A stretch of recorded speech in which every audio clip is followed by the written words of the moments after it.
the copper-colored, brown people or races of them. When I say copper-colored races, races ends with an S. It's plural, more than one race. The copper-colored races of people that the Europeans found on the shores of America when they stepped off the boats and got here. Mm-hmm. We were not African. They called us American, which meant copper-colored brown. And I submit to people that have a problem with it, even though the current pennies are no longer made of copper, you take a penny, or better yet, find some real copper. And I'm sure it's going to start going up in price just because I keep telling people to get a hold of it. But I tell people, get something copper, put it on the brown side of your hand. Go to one of these reservations, stick one on the brown side of the hand of these individuals. Those copper-colored things are going to look more like you than the people on the reservations. And I have to bring this up because right now our people are beginning to call themselves things like black Indians and things like that. And I submit to them that that is an erroneous use of the term verbiage, and they should not call themselves that. We need to be very cognizant and aware of the verbiage that we utilize when we address ourselves or we currently label ourselves, because the word black originally meant white or bleached up and pale in color. It still means, whatever the word originally meant is what the word still means. Now, they probably made these things, and I'm not in the house, so therefore I'm a little bit off. I meant to bring my laptop out here, and I probably need to go back inside and get it. I just don't want you guys to hear the baby screaming kind of thing. But we can go to we can also go to a couple. You know, I could put some music on for 2-3 minutes too, if you want to do that. Well, that's okay. I'll go in a few. I'll let you know. But for for now, I probably need to stay on the road because, as my sisters will tell you, I get memory challenged at times. Okay. We need to comprehend that the term American applies to nobody but us. And the reason I want to point that out is because almost everything that we call ourselves now, everything that we utilize to describe ourselves are really terms that applied to the invaders initially. Words like black, that means bleached up and pale. Words like ghetto, that's where they housed all the the so-called tailor-colored Jews. Words like Negro, which really mean no light, different things like this. The term Native American is not acceptable either, because native comes from is one and the same as the word nativus, N-A-T-I-V like Victor U-S. Nativus means servant or villain, serf, or slave. So if you are a Native American, you're just an American slave, which is, now that is the verbiage that is used legally to apply legally only to basically federally recognized tribes. And that's fine. But what people need to comprehend about the tribes, especially these that are on the reservations that are federally recognized, 95 to 99% of the time, if you are a tribe that is federally recognized, it is because you are primarily a European-based group. Now, a lot of people are going to have a problem with that, but I need to validate why I'm saying that. If you know the culture and the history of the Europeans, who most of them that wound up on the shores of here, when they first got here, they were put in what you call penal colonies, which are now called states, but they're still penal colonies. In Europe, you had a lot of turmoil for these people. Now, they're blaming a lot of their drama on us. It's not us. These problems are their own, and they brought them and dumped them on our backs. Like Malcolm X said, we never landed on Plymouth Rock. Plymouth Rock landed on us.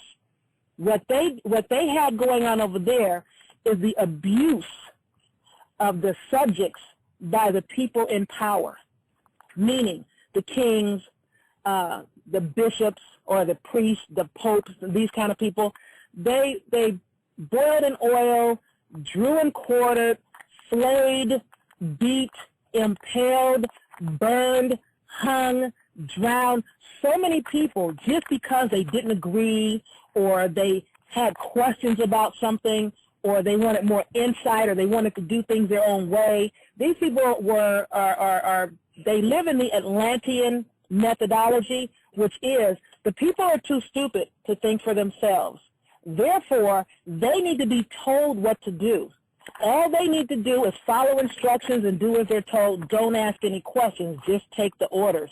That is an Atlantean methodology, which is contrary to a Lemurian methodology, which basically is everyone is an individual sent by the Creator, one with the Creator. And as long as you do what you're supposed to do and you're not harming anyone else, you do what you want to do as long as you're not harming anyone else. This is a right use of will, free choice zone. That is the Lemurian way. But in Europe, these control freaks lost their minds. Now, a lot of the Europeans that were sent over here in droves, most of them were sent here involuntarily against their will. They were banished because they didn't agree with the church, or they didn't like the current king. If you weren't murdered, you were banished. Now, when they first arrived, they showed up here only men, because they were a primarily homosexual culture, especially the men.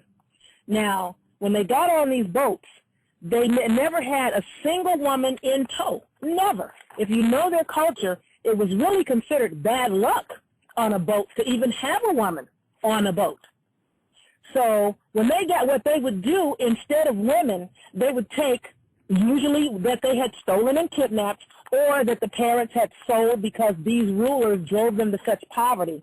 They would bring a bunch of little boys, and they would use them as the orifice that the woman was not there to fill. And a lot of them, that's the only orifice they're interested in, whatever the case may be. Now, when they arrived here, that was not our culture. Unfortunately, some of this nonsense has become our way. But when they came here, it was primarily the men with the boys. Women did not arrive until much, much later, and even then, most of the women that were here were women that had been scooped up also against their will because they were prostitutes or loose women or this type of business. These are the women that they sent over here initially. Now, we looked up, as I said, we were being friendly, and as we told these invaders when they first started, when they first got here, yeah, you can stay. There's plenty of room. The land is abundant and plentiful. There's room for everybody. There's no reason why you can't be here, but you guys be over there and we'll be over here. Now, this nonsense about we came over and we found the savages and the cannibals and the cannibals and the savages, that's a bunch of BS also. Our people were not savages, nor were we cannibals, other than the fact that the word savage has its roots in savior and salvation, one who saves. Now, when they arrived, this was a land that was abundant and plentiful. There were more than enough acreage for everyone. There was more than enough clean, fresh water for everyone. More than enough food growing wild. More than enough bison and animals running wild. We had no reason to eat one another because there was more than enough of everything else. A lot of our people were hunter-gatherers or we were agricultural. So what we needed was in an abundance. Matter of fact, I was talking to one of my sisters. I hope she doesn't mind me mentioning her, Lady Marie, also a master historian.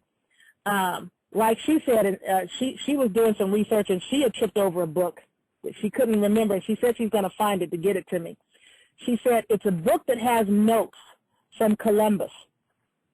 And one of the things that he said when he arrived on the isles that he arrived on was he had never seen, he said the land was so rich and abundant, he had never seen so much non-human meat ever until he got here. And I'm saying that to say, these people, being the cut and paste specialists that they are, they have done a masterful job of trading places with us, even to the point of claiming our identity all over the earth. Everywhere you go, The invaders claimed to be the Aboriginal, indigenous autochtons that they found there. Here, you go to these reservations, you'll find mostly the Europeans who call themselves Native American. Now, the way they got there in the first place is because of the culture, as I was describing before, and the torment of the culture. They were banished here. Some of